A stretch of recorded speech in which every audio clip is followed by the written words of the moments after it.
everybody. We're back for the next episode. I guess this is episode 57. Here once again with my lovely bride, Sherrell. Hello. How are you guys doing? We hope you had a good week. And we are going to continue our conversation along the lines of service and how you can be a good church member, what you can expect to receive for your service. What you got for us today? Well, I have been blessed not only here at church to have grown up, but it's kind of a joke at my job that I've grown up there too. Worked at FSI office for a little over 38 years now. I started in customer service. I really thought that's all I would ever do, and I'm still in customer service, but I have been blessed to be the manager, corporate manager for our department for several years now.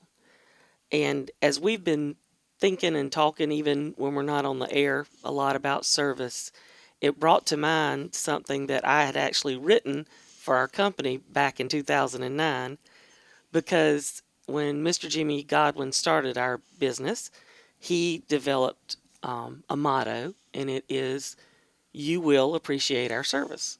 And that motto still stands today. I think it would benefit our listeners to hear a little bit about Mr. Godwin and just a brief background about his life and his, I guess, start into the business. Yeah, Mr. Godwin passed away a few years ago, but what an incredible man. He and his wife, Diane, started our company and actually kind of started our company in order to make enough money to open a chicken farm. But he actually did so well in office supplies that the chicken farm never really came. But he always wanted to honor the Lord. That is one thing. He was saved at a young age. We're doing a Bible study actually at work, which is really cool too. And his daughter is the one that's leading the group, Kim, and she's actually my boss. But we were talking today because Mr. Godwin decided at a very young age to be faithful to the Lord in everything he did. Some of the neat things that God did in his life was he and Miss Godwin were sharing with me that the year that he started praying for his wife, he was in high school and praying that God would send him a godly woman to marry. Well, Miss Godwin was a little bit younger than Mr. Godwin, and she got saved the same year that Mr. Godwin prayed that prayer. And they have just been a living example in my life of what true humility in service is, but also not being a doormat. Mr. Godwin was very successful, and he expected us to do our jobs. It's not been something that you come in and play around. He've always said, he pays us for 40 hours, and we owe him 40 hours. But I will say that many of the people that work for our company, because of his example, give more than 40 freely because of wanting to make sure that the name FSI Office, we started out Forms and Supply, but now we do business as FSI, remains at the forefront of our competition, but in a godly manner. When I got to thinking about service and our motto, just like with anything else, you can get very comfortable with something and forget its true meaning. And so that's kind of where I was, I think, at this point, was I wanted, myself included, but the people who worked for us, to remember why Mr. Godwin started the business. It was to make a living, and he has provided a lot of us a very good living, but at the same time, it was to honor God, and that is still what we do. So I took that motto and I kind of broke it down, and the first word in it is you. And that is a very personable starting place. It isn't, he didn't even say we, some of you might, but he said you. So the person that we're serving in that exact moment is who this is targeted Kind at. of a one-on-one thing. It really is. It is just to make sure that you may be talking to the janitor of the company. You may be talking to somebody that doesn't have anything to do with office supplies. But that person that you're on the phone with right then is who you need to give your attention to. And that's what we've been taught. When you pick up that phone and you announce yourself, thank you for calling Forms and Supply. This is Sherrell. How may I help you? That is, to that person, that's my attention right there, right then. And then the word will, the definition of it is to indicate with certainty or a very high likelihood that something is going to occur. Now, it can also be, you have a will to do things, which is a choice. But, and this, Well, will in that term right, is a noun, and right, will, as in something's going to happen, that's is right. more of a Yes. verb. Yeah. When we were kids, your parents would say, somewhere in the background, like when the state fair was coming to town or something, and they would be like, well, the fair's in town, we might go. And then we would want them to commit to it. Are we maybe going, or are we going? And then we have a expectation of other people. And honestly, if people say to you, I might meet you for supper, if they say that, I'm probably not counting on them. Yeah. But if they say, if y'all are going to be there at 6, then we'll be there and we'll meet you. So when you say we will, that is an expectation to it. So you will appreciate our. Appreciate is to show gratitude for, or in our case, we wanted to elicit that gratitude. We wanted to perform so well at what we did that we knew people would appreciate it. And then our, of course, isn't mine. I mean, he owned the company. He could have said, you will appreciate my service. But that wasn't ever his intent. It was our service. It sort of connotates a family. I do agree with the family because that is really, I say all the time, I have an FSI family. And I believe that shared responsibility, it's a little bit, if you think about it this way, we obviously sell office supplies and deliver them. And if something goes wrong, one of the things that I train our customer service and our salespeople to do is not to throw anybody under the bus. Don't say, oh, I'm sorry you got that red pen because the people in this certain area weren't paying attention. That undermines everything you do, and it undermines the confidence that our customers have in us. So when we say our, is to take responsibility for everything that happens. And then service is the performance or work or duties for a superior or as a servant. So it can be a service can be performed by the person who owns the company, like Mr. Godwin, or the person like me who's in customer service, or our driver, or our sales rep, our accounting person. That is one of the things corporate-wide that we have tried to relate is that everybody at the company, regardless of the department or title they hold, they are still in customer service because it is our responsibility to serve our customers.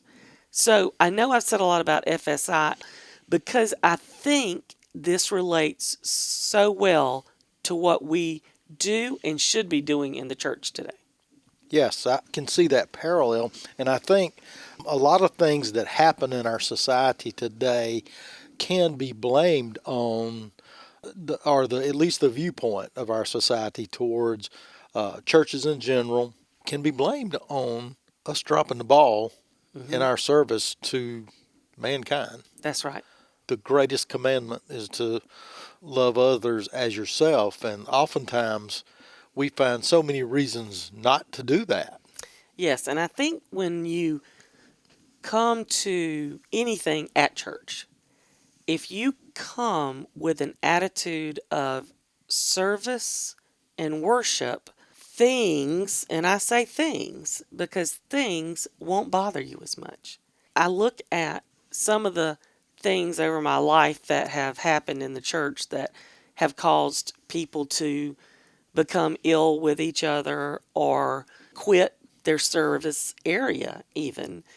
And it almost always relates to someone having their feelings hurt or someone not doing something the way they think it should be done. And quite frankly, I'll be very honest with you, I was one of those people. I didn't quit anything, but in our marriage, and this isn't just to make you feel good right now, Alan, but I do like to make you happy. But you have been a very good emotional director for me because I am very high strung. I also have very high expectations of people. And I know that over the years you have reminded me that one, everything is not going to be done to my standards. And more importantly, they don't have to be done to my standards because sometimes another person has a better idea or way of doing things. And if we don't in the church encourage people to be involved and let go a little bit of things that we've always done this way or that person's always been in charge of that. Yeah, if you're not careful, it becomes you. Yes, I remember Ed Joseph, Kay's husband, that they were part of the first team that started children's worship. And they did it 3 or 4 years, and then they turned it over to, I think we came in after that. But they also did that in Vacation Bible School, and I remember talking to them about that. And that was one of the things Mr. Ed said was, you really have to be careful about something because if you're in a volunteer position and you do something more than 4 or 5 years, you begin to think of it as your ministry, and the church begins to think of it as your ministry. And it's really God's ministry all along. He just chooses to allow us to be servants for Him, and not just for Him, but to honor Him and not to take things so personally sometimes. Ed was Ed was such a logical thinker, and he had such an analytical mind. He had the ability to remove emotion from almost anything, Yes, he did. and sometimes that provides a really good perspective when you're dealing with ministries and how tos. Cut and dried is not always the best approach, but there's always a place for it, It I is. guess. It was kind of a joke with Ed and I. He used to laugh and say that he could make the best things sound bad, and I could make the worst things sound good.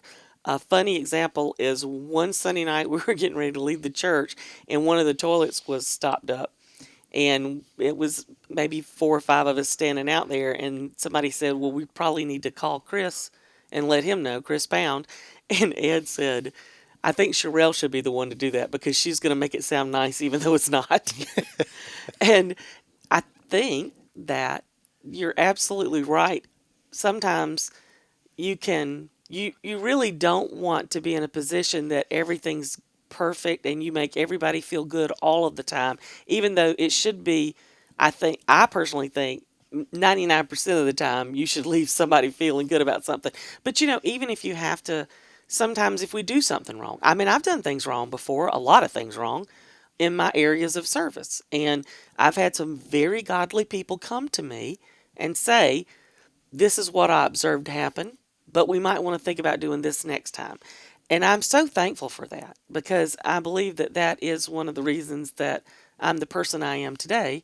Not that that's anything to really brag about, but I am very involved in the church, and it's not just as a staff member. A lot of what I do on the other side of it is volunteering, and I just can't think of a better place to put my energy and efforts but into God's church. Well, I have mentioned this to some folks before, and I can't remember if I mentioned it on the podcast or not, but I truly believe that your life, your life is a sum of everything you've experienced. Mm-hmm. I agree. If in your life you have experienced a lot of bad things, then all of your decisions will be shaded somewhat by those. everybody that I've ever met in my life has a piece of me. Mm-hmm. They have an impact on how I look at things, how I treat people. It's all it all comes together. I guess it's like taxes. You know, it's the individual parts are insignificant, but as they build on each other, as I think about all the children that I grew up with and how even as a child I wanted stuff. They were all childish wants, but as I grew older, I was able to build on those. And it makes a lot of difference once you get older. And I can tell you, service is something that God will call you to it when it's least convenient. Sometimes, yes. Yeah, and not all times, Not all but the time. sometimes. Mm-hmm. And when you feel the worst, when it's raining, it just, When you've just done something that wasn't as successful and he calls you to do something else because it's not about us anyway. exactly. And you end up with a much bigger blessing probably than the people that you ended up serving. There's a scripture in Ephesians chapter 4, kind of at the first of it and then toward the middle to end, that I just feel like would be a good place to kind of wrap this one up. But it says, I therefore, a prisoner for the Lord, urge you to walk in a manner worthy of the calling to which you have been called, with all humility and gentleness, with patience, bearing with one another in love, eager to maintain the unity of the Spirit in the bond of peace. There's one body and one Spirit, just as you were called to the one hope that belongs to your call. One Lord, one faith, one baptism, one God and Father of all, who is over all and through all and in all. And that's verses 1 through 5 of Ephesians 4. And then he goes on to verse 15. This is Paul writing to the church at Ephesus. And it says, rather speaking the truth in love, we are to grow up in every way into him who is the head, into Christ, from whom the whole body, joined and held together by every joint which is equipped, when each part is working properly, makes the body grow so that it builds itself up in love. We are one body at First Baptist Church of Gaston, and we are not just one body here. The pastor often refers to the Big C church. We are part of that one church. We're not going to do everything the same. We're not even going to do the same thing as someone right down the street from us. And the point of all of this, when we're talking about service and volunteering, those things, is to honor God, because we have one calling, and that's to honor God. We have a lot of different jobs in the church, from nursery workers to feeding teams to worship teams, technical teams, Sunday school teachers. We have a lot of work to be done for the kingdom. And I think that the end of that chapter, he says, and do not grieve the Holy Spirit of God, by whom you were sealed for the day of redemption. Let all bitterness and wrath and anger and clamor and slander be put away from you, along with all malice. Be kind to one another, tender-hearted, forgiving one another, as God in Christ forgave you. And our calling is to serve the Lord in humility and lift each other up so that our body grows. And I'm not just talking about in number, but I mean we really grow into a healthy organism that continues to share the light and be the light in all that we do. Another good ending point for you. Thanks. Okay, guys, we appreciate y'all being with us today. I want to remind you the purpose of the Menorah Podcast is to share the light, speak the light, and send the light of Jesus Christ throughout the world. We'll see you next time. Have a good one.